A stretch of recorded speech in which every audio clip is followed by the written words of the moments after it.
The whistle of the train cut through the brittle air, a low, aching sound that rolled across the snowy fields and stirred the tall, dead grass. Smoke billowed into the leaden sky, curling and twisting like the ghost of summer long gone. On the cracked wooden platform stood two sisters, their dresses tucked into heavy coats, scarves pulled high against the biting wind, their gloved hands gripping letters that had traveled farther than they ever had. Calamity Jane's eyes, gray and sharp as river stones, stayed fixed on the black iron beast approaching, while Molly shifted from foot to foot, the cold creeping through her worn boots. Molly's cheeks were flushed pink from hope or frostbite. Calamity Jane could not tell any more. There was a time when she could read her sister's every thought like pages in a favorite book. Lately, life had made the letters blur. The letters had been a prayer folded into paper, sealed with trembling hands and dreams they were too proud to speak aloud. Mail-order husbands. Strangers who promised safety and salvation in a world that had grown mean and lawless after their father's death. In the eyes of this town, they were already lost women ripe for the picking. Too young, too alone, too stubborn to sell the ranch or surrender. The train screeched and hissed to a halt, shaking loose a fresh shower of snow from the depot's overhang. Steam rolled along the ground like a living thing, swirling between the boots of passengers disembarking. A few townsfolk peered from the windows of the saloon and the general store, curiosity hidden poorly behind twitching curtains. Two men emerged from the fog. The first was tall and striking, a confident smile easing across his lips as he caught sight of the sisters. He wore a long black coat and carried a weathered leather bag, his boots polished despite the mud and snow. His hair was the kind that curled boyishly when damp, and Calamity Jane felt a muscle tighten in her jaw against the charm he wore like a second skin. The second man was broader, moving with a quiet caution, as if the world might crumble if he stepped too hard upon it. His coat was a muted brown, dusted with snow, and a thick scarf hid most of his face. Only his eyes were clearly visible, steady, watchful, framed by lines that spoke of storms already weathered. Molly, bless her tender heart, smiled first. She tucked a loose curl back under her hat and nudged Calamity Jane with her elbow. Calamity Jane forced a breath into her lungs and nodded once, stepping forward. Wade Colton introduced himself with a sweeping bow, his voice warm enough to melt icicles from eaves. Jonas Hale simply tipped his hat, the leather creaking softly in the cold. Formalities were brief, stolen away by the rising howl of the wind. Wade took Molly's offered hand in both of his, speaking low and easy, while Jonas lingered back, his gaze sweeping the empty fields, the dying trees, the faint shimmer of snow that carried secrets across the plains. Calamity Jane watched him, her unease a silent thread winding tighter around her ribs. The ride back to the ranch was a grim march through a world gone white. Horses pulled the wagon over buried ruts, the wheels groaning against the weight of men, supplies, and hope. Calamity Jane held the reins loosely, her fingers stiff inside her gloves, her knuckles pale. Molly talked too much, filling the heavy air with stories about the ranch, about the hard winter they'd survived, about the dreams she still dared to weave aloud. Wade laughed at the right moments, complimented the sister's spirit, and spoke of big plans and better days. Jonas said little. When he did speak, it was in short, careful words, like a man who had learned that language could wound as easily as knives. The ranch loomed into view at last, battered but still standing. Smoke rose from the chimney, stubborn and thin. Calamity Jane felt the familiar ache rise in her chest, grief braided with pride, and wondered if these men could see how much it had cost to keep this place alive. Molly jumped down first, cheeks flushed with excitement, and began showing Wade the stables, the chicken coop, the grove of frostbitten apple trees. Wade followed, his voice carrying easily over the snow, promising repairs, prosperity, and safety. Calamity Jane dismounted slowly. She found Jonas waiting beside the wagon, gloved hands tucked deep in his coat pockets. He said nothing, but his eyes traveled over the ranch, noting every sagging beam, every broken fence rail, every small defiance against decay. He nodded once, a gesture of quiet respect. Calamity Jane felt it strike her harder than all Wade's grand promises. Inside the house, the wood stove fought a losing battle against the cold. Wade set about making himself at home, shrugging off his coat and talking of ideas for expansion. Jonas hung back by the door, stamping the snow from his boots without a word. Night fell fast, swallowing the fields in blackness. The storm strengthened, rattling the shutters and sifting snow through cracks in the window frames. Over a meager supper, plans were made. Wade talked of building a new barn, of selling a few head of cattle to ease the debt, of taking a firm hand with the local Cowboys. His confidence filled the room like smoke, heady, blinding. Molly glowed under his attention, her laughter soft and nervous. Calamity Jane forced herself to smile, to nod, to ignore the small, persistent warning curling low in her gut. Jonas spoke little, but when he did, it was to ask about practical things. The condition of the well, the number of working horses, the nearest neighbor. Questions a man asked if he meant to stay. After the meal, Calamity Jane excused herself and wrapped a shawl tightly around her shoulders. She stepped outside, the cold hitting her like a slap. Above, the sky churned with heavy clouds, hiding the stars. The snow fell thicker now, covering the wagon tracks, the footprints, the uncertain path ahead. Behind her, she heard the door creak open. Jonas's boots crunched softly over the porch boards. He did not speak, only stood beside her, gazing out into the white expanse. In the silence between them, something shifted. Not trust. Not yet. But a small, aching sense that here was a man who knew how to stand still without needing to be seen, who understood that sometimes the hardest battles were fought in silence. Calamity Jane tightened her shawl against the wind. Tomorrow would bring answers for better or worse. Tonight, the snow would keep their secrets safe, buried deep beneath the drifts. And somewhere in that frozen world, the promises written in desperate letters would either bloom into salvation, or shatter into ash. The storm settled in by morning, thick and merciless, blanketing the world in a cold so heavy it bowed the pine branches low and erased the horizon in a single sweep of white. Inside the house, the walls groaned with each gust of wind, and the windows wept cold tears of condensation. The sisters and their guests huddled close to the stove, where the fire crackled weakly, a fragile heart beating against the storm's endless howl. Calamity Jane moved through the kitchen with mechanical precision, chopping roots, stirring porridge, mending a tear in the worn curtain. She listened without appearing to listen, her ears tuned to the conversations unraveling in the cramped room. Wade talked easily, his voice warm and sure, spinning tales of towns he had traveled through, businesses he had started, the fortunes he had won and lost with little more than a wink and a quick hand. Molly hung on every word, her eyes wide, her lips parted in a soft, admiring smile. She deserved to believe, Calamity Jane thought bitterly, deserved something that looked like a future. Jonas, by contrast, spoke rarely, and when he did, it was with the quiet certainty of a man who weighed each word like gold dust. He spent the morning mending a broken hinge on the barn door, fashioning a new latch from salvaged iron without being asked. His hands were steady, capable, the hands of a man who did not need to announce his worth. By midday, the snow was so thick it blurred the world into a ghost town. The wind hammered at the house like a drunkard demanding entry. Wade grew restless, pacing from window to window, muttering about missed opportunities, about the ranch's potential if only certain sacrifices were made. Calamity Jane caught him studying the old deed that hung framed above the fireplace, his gaze calculating, hungry. When he noticed her watching, he smiled, a flash of teeth too fast, too bright, and spoke of prosperity, of new beginnings. His words hung in the air like frost. After supper, the town's only lawman, Sheriff Cole Anders, came knocking, his coat powdered white, his mustache rimed with ice. He shook off the snow like a bear and stamped into the kitchen, steam rising from his shoulders. He had a way of talking that made a man feel guilty just for breathing. He stayed long enough to accept a mug of coffee, to cast a long, measuring look at Wade, and to warn of a group of rough cowboys seen lingering near the eastern trail. Men without loyalty or patience, desperate as wolves with empty bellies. When the sheriff left, Wade made light of it, laughing too loud, slapping Jonas on the back and boasting that any troublemakers would find themselves on the wrong end of a bullet. Molly laughed along too quickly, her fingers twisting the hem of her apron. Calamity Jane said nothing. She watched Jonas instead. His face remained unreadable, but something in the way he checked the locks that night, the way he placed the rifle within easy reach of the front door, told her he believed danger was closer than the blizzard's edge. That night the storm deepened. It prowled the edges of the house, a living thing with ice in its breath. In the darkness, Calamity Jane lay awake listening to every creak, every groan of the timbers, every soft shift of footsteps. Somewhere near midnight, Molly's soft voice drifted through the darkness, whispering plans, dreams, foolish hopes that Wade encouraged with practiced charm.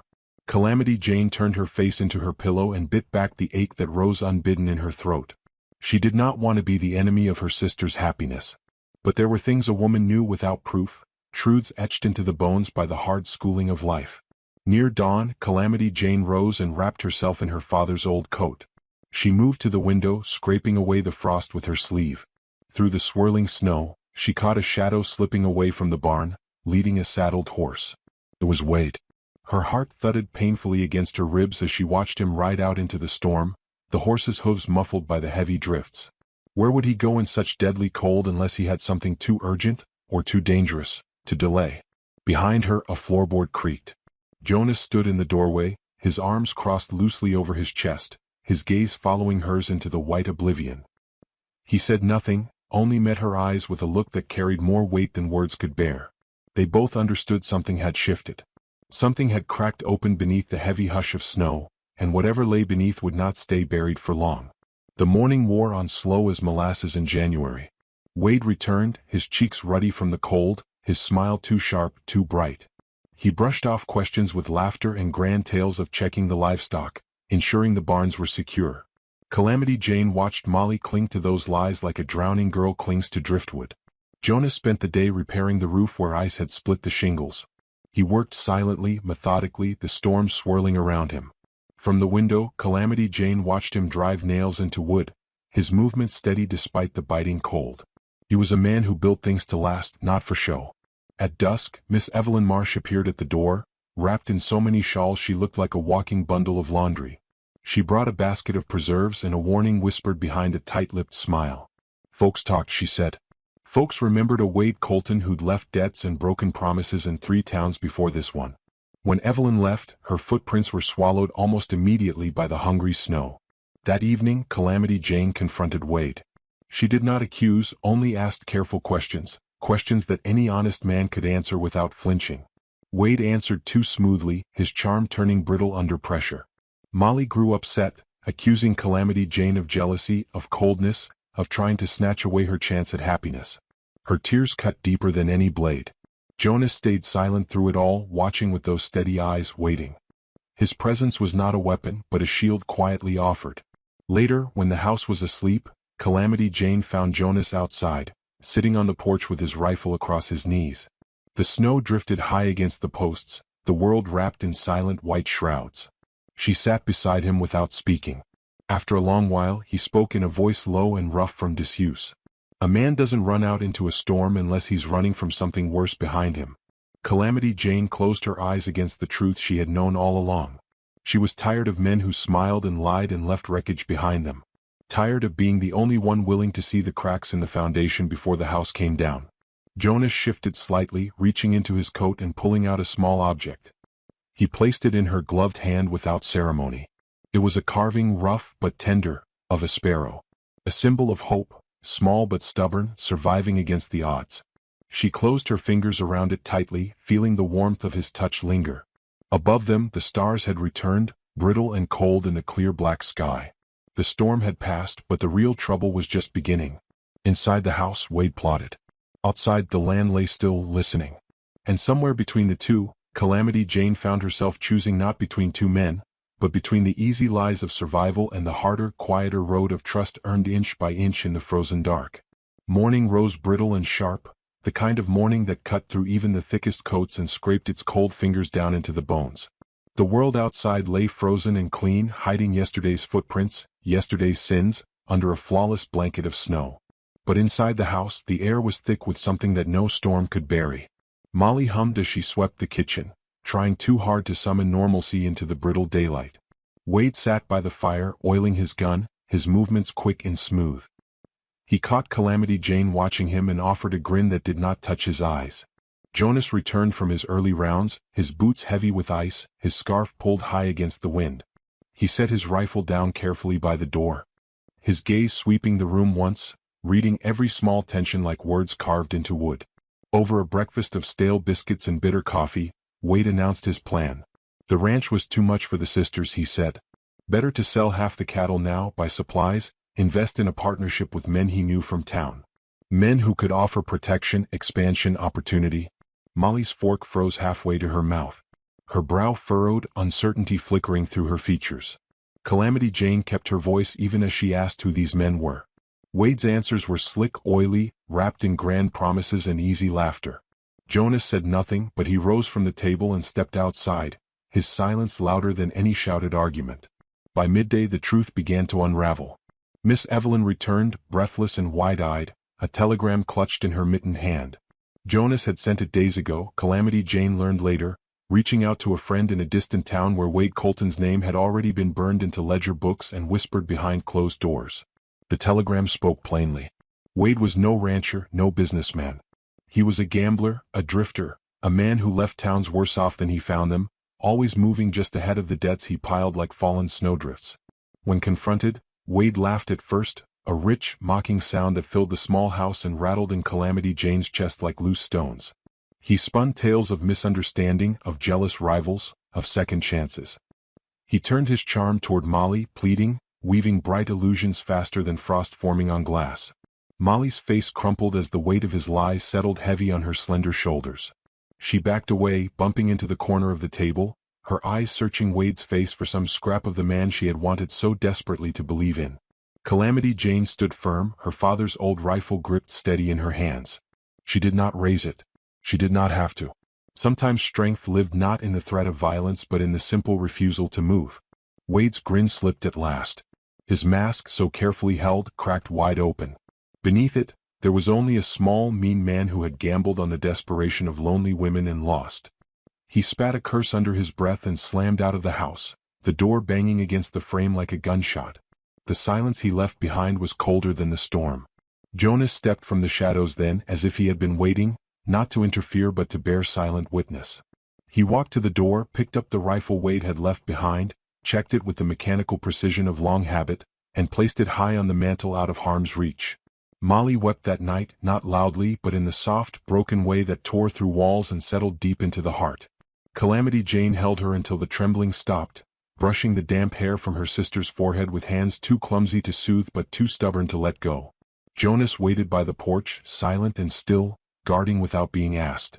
In the days that followed, the snow began to thaw, dripping from the eaves in slow, rhythmic tears. Life resumed its steady, stubborn pace. The sisters mended fences, hauled water, fed cattle. Jonas helped without fanfare, repairing what needed fixing, his presence as steady as the mountain's own shadow. He asked for nothing. One evening, as the sun bled gold across the fields and the trees stood black against the melting snow, Calamity Jane found Jonas sitting on the back steps, whittling a piece of wood into something small and delicate. She sat beside him, the roughness of the wood against her skirts, the smell of cut pine sweet and sharp in the cooling air. He handed her the carving without ceremony. Another sparrow, smaller than the first, wings stretched as if caught in the act of taking flight. She turned it over in her palm, feeling the tiny imperfections, the fingerprints of his care pressed into every curve. He spoke then, voice low and sure. A broken wing still flies if it's set right. It was not a confession, not a proposal, not a promise. It was a truth laid bare between them, as clean and sharp as the winter air. She met his gaze, and for the first time she did not flinch from the depth she found there. Not pity. Not rescue. Simply recognition. Inside the house, Molly sang softly as she kneaded bread, her voice still cracked in places but growing stronger with each note. The storm had stripped them down to their rawest selves, but it had also left behind something fierce and clean and unbreakable. Trust, built not on promises or grand gestures, but on quiet endurance. Calamity Jane closed her fingers around the sparrow and let herself believe, just a little, that spring might come after all. The horizon still wore its coat of ice and shadow, but somewhere beyond it, seeds waited under the snow, stubborn and sure, biding their time. Tomorrow would bring its own trials, its own reckonings. But tonight, as the stars blinked awake and the wind softened to a whisper, the masks lay scattered and forgotten, and the truth, raw, hard and shining, was enough. The day dawned slow and pale, as if the sun itself was unsure whether it was safe to rise. A thin crust of ice covered the earth, glittering under the timid light like the world had been remade in glass. Breath rose in soft plumes from every mouth, from the cattle in the pens to the horses shifting restlessly in the barn. The ranch, battered but standing, seemed to hold its breath along with its inhabitants. Calamity Jane woke to a feeling she could not name, a tension stretched tight across her ribs. The storm inside had not ended, not truly. It had only shifted, settling deeper into the ground, waiting. Over breakfast, Jonas spoke in low tones with Sheriff Cole Anders, who had ridden out early, his horse sweating despite the cold. Trouble was coming, he said. Trouble wearing worn boots and empty holsters, carrying grudges sharpened by whiskey and desperation. Wade had not gone far. He had traded stories in town, stirred up old debts, promised desperate men their share of the ranch if they helped him reclaim it. Men like that needed little reason to spill blood. The sisters prepared in silence. Molly tightened the bolts on the shutters. Calamity Jane counted the few rounds they had left, her hands steady now, the old fear burnt down to hard, bright coal inside her. Jonas checked the rifle, the pistol, the spare ammunition tucked into the flour bin. He moved with the easy calm of a man who had seen worse days and survived them, not untouched, but unbroken. When they came not with the roar of thunder but with the stealth of wolves. 6 men bundled against the cold, faces hidden beneath scarves and hats. Wade rode among them, hat pulled low, rifle across his lap. His grin was the same, bright and hollow as a broken window. They stopped at the edge of the property, horses stamping in the snow, waiting. Calamity Jane stood on the porch, Jonas beside her, Molly just behind, clutching the old shotgun like a lifeline. Wade called out first, voice smooth as pond ice, offering a chance to walk away, to sell, to live. Calamity Jane stepped forward, boots crunching over the frozen boards, the wind tugging at her coat like a warning. No, it was not a shout. It did not need to be. The first shot cracked the stillness like a whip. Chaos erupted, wild and clumsy, men shouting, horses screaming, gunfire splitting the brittle air. Jonas pulled Calamity Jane back against the doorframe, returning fire with cold precision. Sheriff Anders, hidden in the barn with his deputy, opened up with a long rifle, dropping one of Wade's men in a spray of red against the snow. Wade's face twisted in rage as he spurred his horse forward, aiming straight for the porch. Calamity Jane raised her father's rifle, heart hammering so hard it drowned out the world. She fired once, the recoil punching into her shoulder. Wade's horse reared, throwing him into the snow where he lay gasping, clutching his leg. The others faltered. Men who came for easy spoils had little stomach for a real fight. Within minutes, it was over, the air thick with smoke and the sharp copper tang of blood. Jonas moved among the fallen with grim efficiency, kicking away weapons, binding wounds where mercy demanded it. Calamity Jane knelt beside Molly, who sat dazed on the steps, her hands still clenched around the shotgun. It was Sheriff Anders who hauled Wade upright, slapping irons on his wrists with a satisfaction he did not bother to hide. Wade's mouth worked soundlessly for a moment before he spat into the snow, hatred burning in his eyes. Jonas turned away from him without a word, offering his hand to Calamity Jane instead. She took it. The town came slowly, cautiously, to see what had become of the storm. Neighbors arrived with pies and preserves, with offers of labor, with hands extended not in pity, but in respect. Word spread fast. The ranch had been defended not just by gunfire but by grit, by stubbornness, by a refusal to be broken. Weeks passed. The snow began to recede, dripping away from fence posts, unveiling the muddy scars of winter. Seeds were planted. Fences rebuilt. Life, stubborn and sweet, pushed through the frost-bitten ground. Molly laughed more often now, her voice stronger, her step lighter. She spoke sometimes of taking in orphans from the east, of filling the house with voices and hope. Jonas remained. Not with grand speeches or solemn vows, but in the quiet way he mended the porch rail, in the steady hand he offered when the roof needed patching, in the simple, patient way he looked at Calamity Jane as if she were not broken, not hard, but whole and shining in ways the world had never deserved.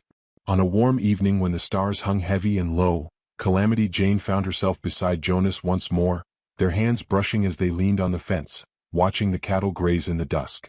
No promises were made. None were needed. Their bond was not built on the easy language of lovers, but on something older, something forged in the white heat of survival and cooled slowly, patiently, into steel. The storm had ended. Not because it had blown itself out, but because they had endured it together, had dug in their heels and refused to be moved. In the years to come, they would tell stories about that winter, about the sisters who fought for their land, about the quiet man who stood like a wall beside them, about the cowboy who thought he could own what was never his to claim. And maybe, somewhere in the retelling they would forget the fear, the hunger, the long nights of wondering if hope was foolish. But Calamity Jane would remember. She would remember that strength was not loud. It was not cruel. It was the quiet voice that said, yes, I will stay. Yes, I will fight. Yes, I see you, and you are enough. And in the fading light, with the fields stretching wide and green before them, she knew that some storms came not to destroy, but to reveal the things worth saving. The train pulled away with a groaning hiss, kicking dust into the face of the woman left behind. Her gloved hand clutched a worn satchel tighter, knuckles pale under the lace. She didn't cry, at least not yet. Crying would mean she still believed someone might turn back for her. But the station was empty now, save for the wind and the few locals watching from a distance, murmuring with narrowed eyes and upturned lips. Bellstar Mayfield stood still as the last echo of the engine disappeared into the hills. She was a wide woman, and the fullness of her figure seemed to catch the sunlight unfairly, casting longer shadows than most. Her pale lavender dress strained at the seams, pressed and careful despite the long journey. She had chosen that color because the catalog said it softened round faces. But even the color couldn't hide the fact. She was alone, abandoned at a dusty stop that reeked of tobacco, heat, and disappointment. No one came for her. Not the man who had written 6 eager letters. Not the man who said he didn't mind her size, only her honesty. He wasn't here. Not with flowers, not with a ring. Not with decency. She shifted her trunk beside the bench, the wood groaning under its weight. It was a borrowed piece from her aunt, painted sky blue and now chipped all over. A woman of softer pride might have begged a ride to the nearest inn, but Bellstar sat, rigid, watching, breathing. 2 young boys tumbled off a nearby freight cart, muddy and wild-eyed, their laughter shrill in the dry air. One chased the other until he nearly tripped over her trunk. He stumbled, paused, then squinted at her. She met his eyes with quiet poise. Her mother always said kindness didn't have to be loud. The boy tilted his head. "You the new schoolteacher?" "No," Bellstar answered softly. "I was supposed to be someone's bride." The boy blinked, unsure. "He late?" Bellstar didn't smile. "No, sweetheart. He's not coming." A deeper voice joined them. "Ben, don't pester the lady." The man approaching looked like he carried whole winters in his eyes. Rough coat. Dust-covered boots. A strong, square jaw beneath a mess of dark stubble. He wasn't dressed like a rancher with something to prove. He was just a man trying to stay upright in a world that didn't care if he fell. Boone Carter. He tipped his hat politely. "Ma'am?" "Sir." The boy darted back to the wagon with his brother. Boone lingered. "You need a ride somewhere? I don't suppose you know a Mr. Langley Carver?" Bellstar's voice tried to sound casual, though her fingers gripped the satchel tighter. Boone shook his head. "No Carvers around here. Not that I'd trust anyone named Langley with much." A tight laugh broke from her lips, bitter and raw. "Well, I trusted him with my future." "Foolish me." He lowered his voice. "You come all this way on your own?" Bellstar nodded once. 3 trains. 1 stagecoach. 2 months of letters. 1 broken promise. He didn't offer hollow words. Just looked at her with a kind of silence that didn't rush to fix things. Bellstar appreciated that. It was a silence that let pain breathe. "My name's Boone Carter," he said finally. "I got a farm up north, 2 boys, a good horse, and an old roof that needs patching before rain season. Wasn't planning on picking up anything more today than nails and flour. And yet here we are," Bellstar said. He nodded. "You planning to wait long, miss?" "Mayfield. Bellstar Mayfield." He smiled. It was small, unsure. "Miss Mayfield." "Bellstar will do, under the circumstances." "All right, Bellstar." She met his eyes and found no judgment in them. Just tiredness. And something else, respect perhaps. Or recognition. Like 2 people who had both been slapped by the same cruel wind. "Do you have anywhere to go?" he asked. "No." "I see." He didn't speak again for a while. The wind picked up, blowing grit across the boards beneath their feet. "My wife passed 2 winters ago," he said eventually. "Influenza. Took her fast. Left me with 2 boys and a mule that bites." Bellstar folded her hands on her lap, unsure where he was going with this. "I tried to get help. Neighbors kin. No one sticks around long when the work's backbreaking and there's nothing sweet to come home to." He looked toward the general store. "Boys need a woman's voice in the house. Someone steady. Someone who's not afraid of hard things." Bellstar stared at him. "I'm not offering pity," Boone said quickly. "You look like a woman who's had enough of that." Her jaw clenched. "I'm offering you a name. A place. A chance to be something more than what that coward left behind." "You're asking me to marry you?" Her voice barely escaped her throat. "Not asking. I'm putting it plain. You don't have to say yes." She blinked. "You don't know me. I seen enough in 5 minutes. You didn't cry when he left you. You sat straight. Held your pride even when your world cracked." Bellstar looked away. "I wanted to cry. But you didn't." His sons waved from the wagon. Bellstar followed Boone's gaze. "You be mother to those boys." "I don't know how." "Neither do I. We'll figure it out." She should have laughed at him. Called him desperate. But something in her heart stirred, some broken place that flickered like kindling meeting a spark. Boone didn't look like a man who offered things lightly. He didn't look like a man who needed saving. Just one willing to share his ruin with another. "I'm not thin," she said finally. "I'm not blind. I've been told I'm too much. I've been told I'm not enough." They stood in silence again, the world waiting with them. "You got a preacher in this town?" Bellstar asked, voice low. Boone smiled. "He owes me 2 favors and a coat. That should count for something." She stood, smoothing her dress with shaking hands. "Then let's get it over with before I come to my senses." He offered her his arm. She hesitated before taking it. "Bellstar Mayfield," he said as they walked toward the chapel, "I reckon today was meant to break you. But I don't see anything broken standing beside me." Her throat caught. "You're either the kindest man I've met or the most foolish. Can't I be both?" She laughed then, truly, and the sound startled even herself. Boone led her past gawking townsfolk, past murmurs and judgment. The sun dipped lower, casting long shadows behind them, the kind that always come before a storm or a salvation. Bellstar didn't know which waited for her ahead. But at least, she wouldn't be walking into it alone. The wooden chapel smelled of wax and old wood, its windows rattling in the wind as if they, too, were unsure of the vows being spoken inside. Bellstar stood beside Boone with her hands clasped, fingers white at the knuckles.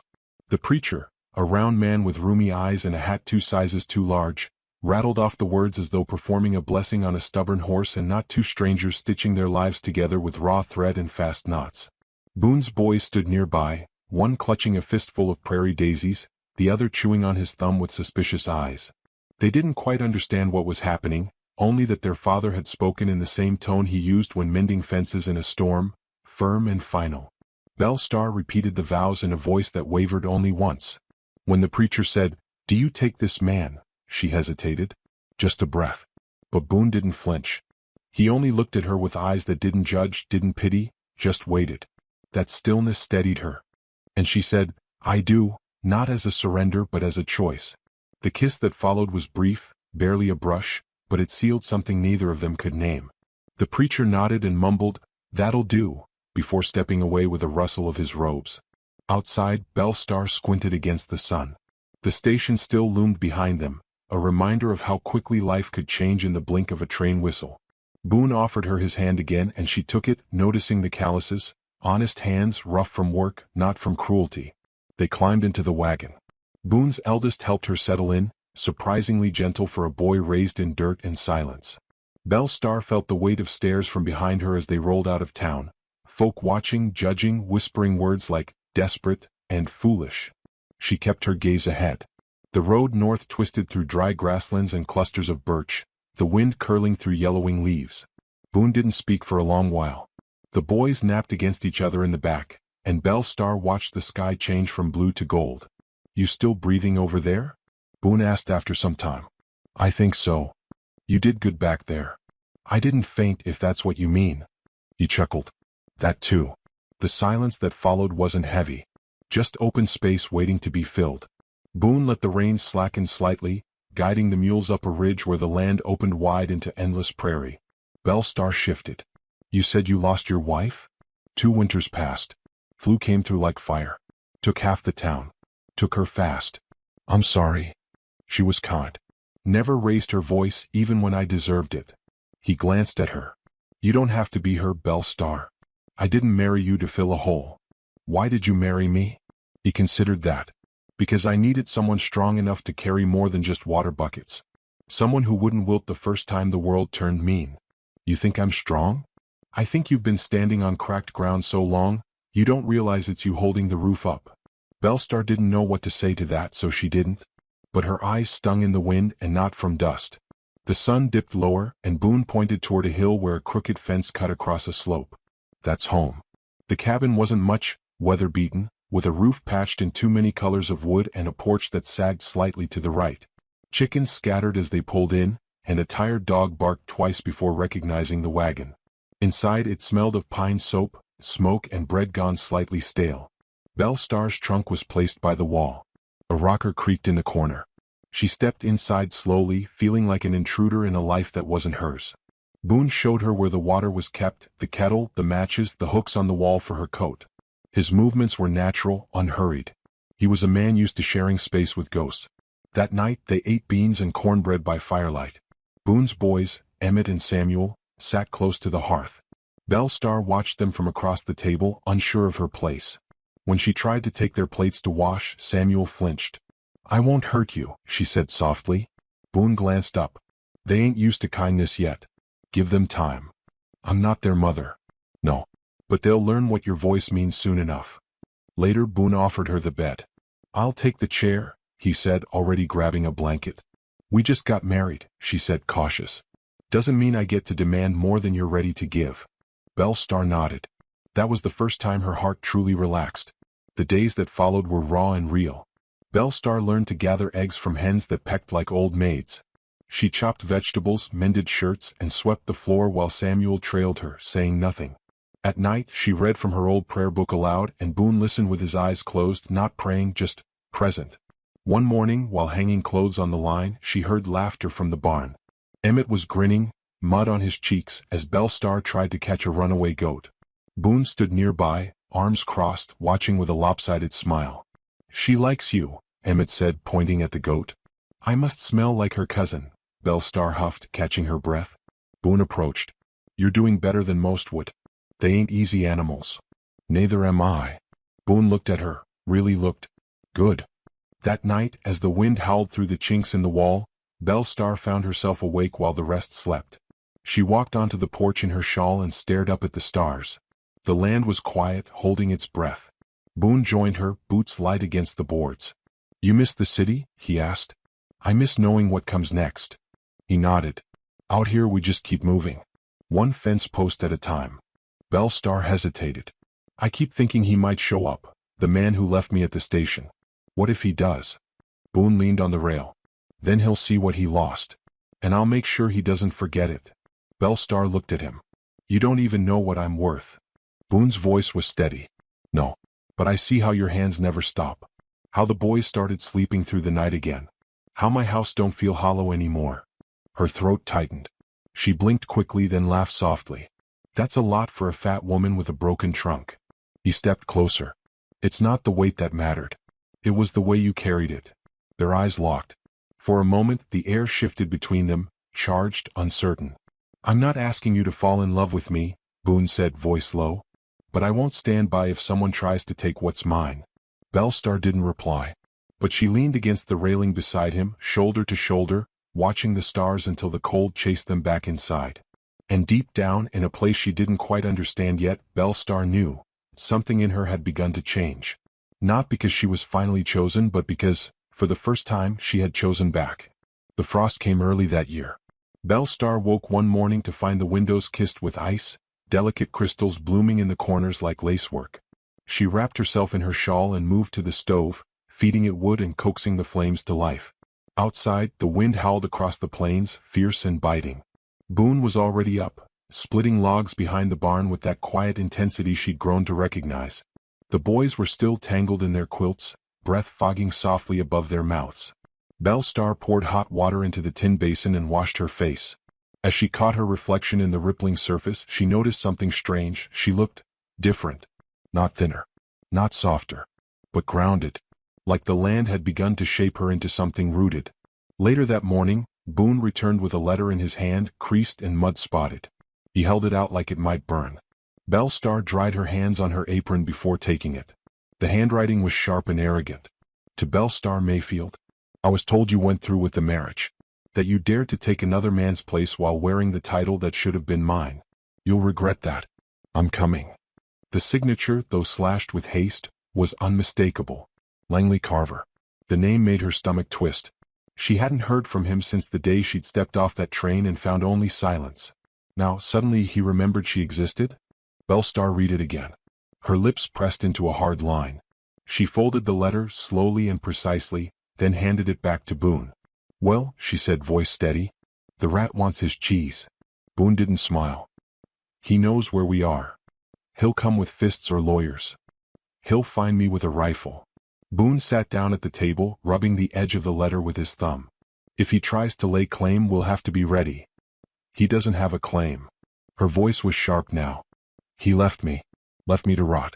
That letter is the sound of a man realizing someone else found value in what he threw away. Boone nodded. Still, I'd rather he didn't show up here thinking this land's full of sheep. Then we show him the wolves. 4 days after, Boone worked like a man bracing for a flood. He fixed the fencing, sharpened every blade, oiled his rifle until it gleamed. Bellstar trained herself too, not with weapons but with will. She made sure the boys knew how to keep quiet if danger came.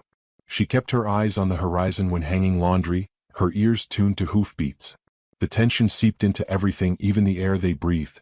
Bellstar found herself flinching at every knock, every distant shout from the road. One evening, as dusk painted the sky in reds and purples, Boone handed her a revolver. It was small, nestled into her palm like a secret. "You don't have to fire it," he said. "Just knowing it's there might be enough." Bellstar stared at it. "I've never held a gun before." "Well, now you have." She nodded. "I don't want to shoot anyone." "Neither do I. But I'll do it," she said, her voice low, "if he thinks he can take me back like property." Boone's eyes met hers. "He won't get close enough to try." The storm broke the next afternoon. A cloud of dust rose in the distance, long before the sound of hooves reached the house. Bellstar was tending to the stew pot when Boone stiffened at the window. "Riders," he muttered. He stepped outside with his rifle slung across his back.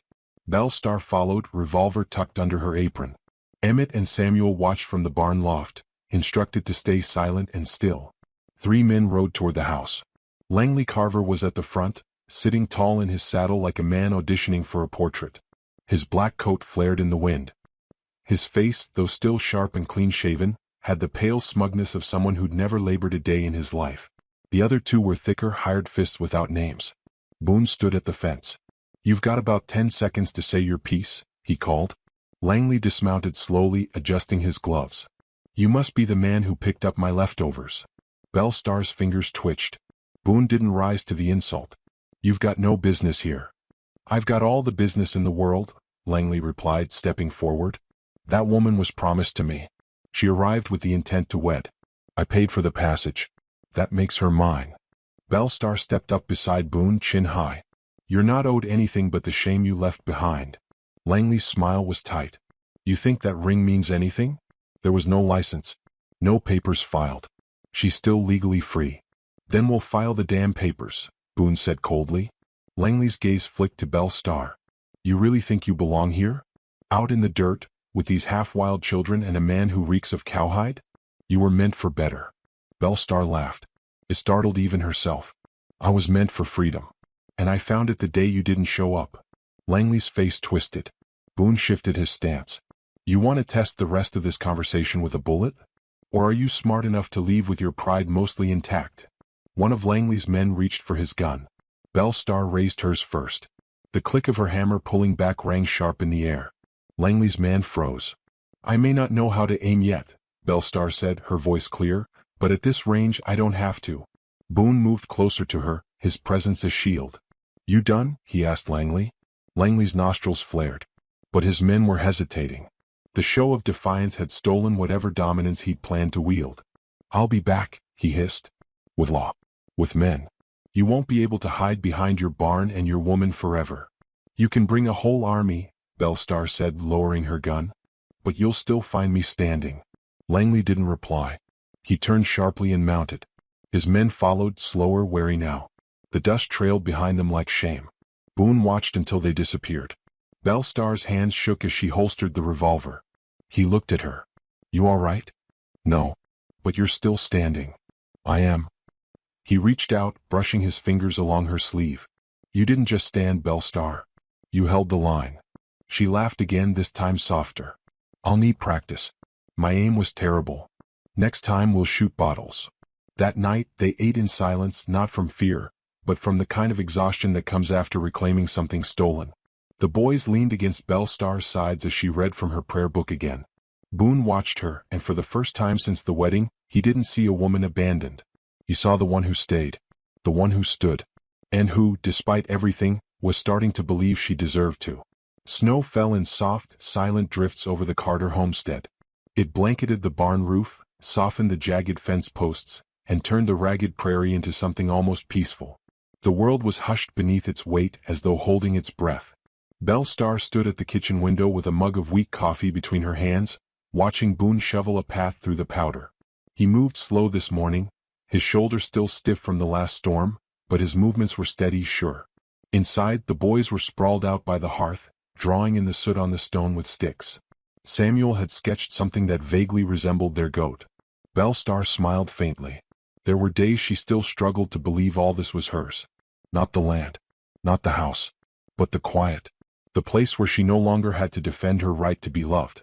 The place where the air no longer buzzed with shame. She ran a hand over the growing pile of books on the side table. A traveling bookseller had come through the town a week prior, and Bellstar had bartered for primers and a hymnal. Now, 3 neighboring children came by every Sunday, tracking in snow and grins, eager to learn their letters from the woman who had once been left on a bench like luggage. Boone stepped inside, stamping off snow. He hung up his coat and came to kiss her cheek without a word. He always kissed her now, every morning, habit perhaps, but it never felt routine. His lips lingered. He still saw her every day like it was the first. The wind shifted, whistling sharp through the eaves. Bellstar's fingers tightened around her mug. Boone noticed. "You all right?" She nodded. "Just that time of year, I suppose." He knew what she meant. It had been nearly a year since the day she arrived. Since the train, the letter, the rushed vows in a crooked chapel. A year since she had been claimed by a stranger and rebuilt herself inside his home. They sat together in the afternoon, rocking gently on the porch. The boys raced up and down the snow-tracked path, tossing handfuls at each other with wild shouts. Boone's arm slid behind Bellstar's back. She leaned into it, breathing in the scent of pine and leather. Then came the rider. A single figure on a dark horse. No cloud of dust. No companions. Just one man, black against the white. Boone stood first. "Inside," he said calmly, eyes never leaving the silhouette. Bellstar didn't argue. She herded the boys into the cabin and latched the door, but she didn't stay behind it. She watched through the window as Boone stepped off the porch with his rifle tucked low against his leg.